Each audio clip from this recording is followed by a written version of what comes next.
चंडीगढ़ में 16 साल की बच्ची के साथ बड़े भाई के दोस्त और 51 साल के आदमी ने किया दुष्कर्म। समाज कल्याण विभाग के साथ काउंसलिंग के दौरान पीड़िता ने शनिवार को बताए नाम।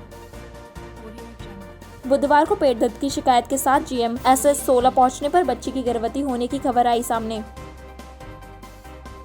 देश में प्रतिदिन बढ़ते कोरोना मामलों के बीच ब्रिटेन की मशहूर पत्रिका लेसेंट ने लिखा, भारत स्पष्ट रूप से एक खतरनाक अवधि का सामना कर रहा है। हालांकि देश ने कई मामलों में विशेष रूप से इतने बड़े और विविधता वाला राष्ट्र होने के बावजूद अच्छी प्रतिक्रिया दी। सूरत क्राइम ब्रांच ने 1 करोड़ 33 लाख की मूल्य की 13 किलो 34 ग्राम MD ड्रग केस में 2 और को किए गिरफ्तार। 22 सितंबर को ड्रग समेत 3 को किया था गिरफ्तार।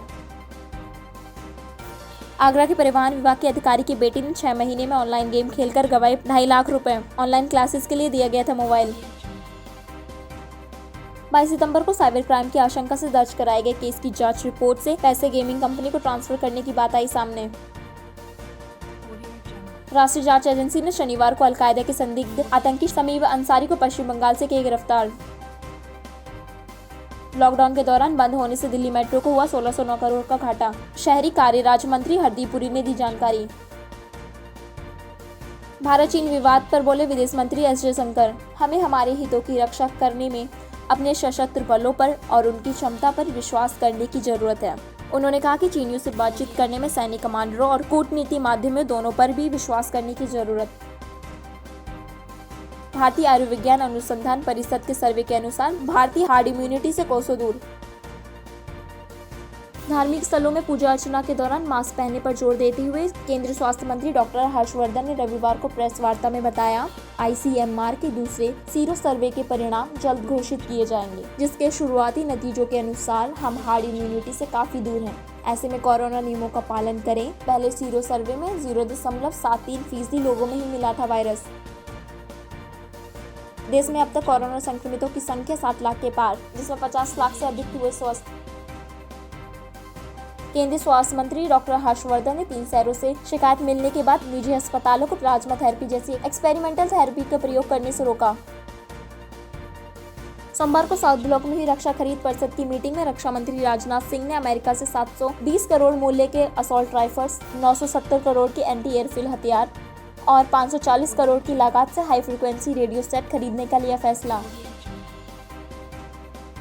रक्षा मंत्री समेत रक्षा प्रमुख जनरल विपिन रावत, भारतीय सेना प्रमुख जनरल मनोज मुकुंद नरवणे, भारतीय वायुसेना प्रमुख RKS भदौरिया और भारतीय नौसेना प्रमुख एडमिरल करमवीर सिंह भी थे शामिल। IIT दिल्ली के कुसुम स्कूल ऑफ बायोलॉजिक साइंस के प्रोफेसर अशोक पटेल ने कोरोना वायरस पर टाइकोप्लेनिन नाम की ग्लाइकोपेप्टाइड एंटीबायोटिक दवा को बताया सबसे असरदार। रिसर्च में बाकी दवाइयों की तुलना में टाइकोप्लेनिन कोरोना पर 10 गुना ज्यादा असरदार हुई साबित। सोमवार शाम मेरठ के सरदनाथ क्षेत्र में डेयरी पर बैठे युवक सहवाज की 20,000 की लेनदेन के पीछे गोली मारकर की हत्या। सकल घरेलू उत्पाद में आई गिरावट पर बोले गौतम अडानी, व्यापार अवसरों के मामले में देश अन्य समरूपी देशों के मुकाबले बेहतर स्थिति में है। भारत 2050 तक दुनिया की दूसरी सबसे बड़ी अर्थव्यवस्था होगा। केरल सरकार ने कोरोना सुरक्षा उपायों के साथ 16 नवंबर से सबरीमला की वार्षिक यात्रा शुरू होने की घोषणा। राज्य की सभी दुर्गा पूजा कमेटी को 50,000 की आर्थिक सहायता के साथ पंडाल के लिए बिजली दरों में 50% की छूट देगी पश्चिम बंगाल सरकार। कोलकाता में 2,509 और पश्चिम बंगाल पुलिस के अंतर्गत 34,437 दुर्गा पूजन का किया गया है आयोजन। बिहार विधानसभा चुनाव के लिए प्रोग्रेसिव डेमोक्रेटिक अलायंस के नाम पर पप्पू यादव की जन अधिकार पार्टी और चंद्रशेखर आजाद रावण की आजाद समाज पार्टी ने किया गठबंधन। नारकोटिक्स कंट्रोल ब्यूरो ने फिल्म निर्देशक क्षितिज रवि प्रसाद के वकील सतीश मानसिंह के क्षितिज के साथ NCB के गलत व्यवहार और यातनाएं देने के दावों को झूठा और बेबुनियाद बताया। NCB के निर्देशक KPS मल्होत्रा ने प्रेस विज्ञप्ति में कहा, क्षितिज R प्रसाद को NCB के मुंबई जोनल यूनिट के अधिकारियों द्वारा अपमानित और यातनाएं देने की खबरें पूरी तरह से गलत हैं। Narcotics control bureau Mumbai zonal unit ने सबूत मिलने के बाद गिरफ्तार किया। उनकी मेडिकल जांच के बाद ही 27 सितंबर को कोर्ट से 3 अक्टूबर तक की रिमांड पर लिया गया है। साथ ही उन्हें पत्नी और ससुर से मिलने के लिए MGDO के दफ्तर में इजाजत भी दी गई। कृषि कानून के विरोध में सोमवार को कांग्रेस नेता राहुल गांधी ने ट्विटर पर लिखा, कृषि कानून हमारे किसानों के लिए मौत की सजा है। उनकी आवाज संसद के अंदर और बाहर कुचल दी गई है। ये इस बात का प्रमाण है कि भारत में लोकतंत्र मर चुका है। शहीद भगत सिंह की 113वीं जयंती पर उनको श्रद्धांजलि देने के बाद खट्टर कला में पंजाब के मुख्यमंत्री कैप्टन अमरिंदर सिंह ने कृषि कानून के विरोध में किया धरना प्रदर्शन। मुख्यमंत्री ने ट्वीट कर कहा, मैंने आईएनसी पंजाब के अपने सहयोगियों के साथ एसबीएस नगर के खट्टर कला में किसान विरोधी कानून के खिलाफ प्रदर्शन किया। हमारे अधिकांश किसान छोटे और सीमांत हैं। इस नए किसान बिल से जो अधिक प्रभावित होंगे। हम पंजाब के किसानों के लिए खड़े हैं और इसका विरोध करने के लिए सब कुछ करेंगे। कृषि कानून के विरोध में पंजाब किसान का रेल रोको आंदोलन 2 अक्टूबर तक बढ़ा। 24 सितंबर से ट्रैक पर बैठी है किसान मजदूर संघर्ष कमेटी। कृषि कानून के खिलाफ चल रहे विरोध प्रदर्शन के बीच सोमवार को केंद्र सरकार द्वारा न्यूनतम समर्थन मूल्य के जारी आंकड़ों के अनुसार 48 घंटों में 390 किसानों से 10 करोड़ 53 लाख के धान की एमएसपी पर की गई खरीद।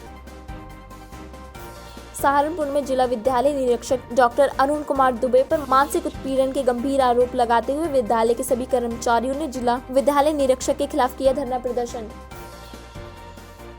सोमवार को बिहार के दरभंगा में बैंक ऑफ इंडिया की शाखा परिसर स्थित एटीएम में कैश डालने आए सीएमसी कंपनी के कर्मियों से बदमाशों ने 12,47,500 रुपए लूटे। राजस्थान में 24 जिलों की 934 ग्राम पंचायतों के लिए ग्राम पंचायत चुनाव 2020 के पहले चरण में 84% हुआ मतदान। जगन मोहन रेड्डी ने प्रधानमंत्री नरेंद्र मोदी को पत्र लिखकर एसबी बालासुब्रमण्यम को भारत रत्न देने की मांग। 25 सितंबर को 74 वर्ष की उम्र में हुआ था निधन। हाथरस गैंगरेप पीड़िता की दिल्ली के सफदरजंग अस्पताल में हुई मौत। चंदवा थाना क्षेत्र में 14 सितंबर को गैंगरेप करने के बाद आरोपियों ने पीड़िता की रीढ़ की हड्डी तोड़ने के साथ जीभ काटने की थी कोशिश।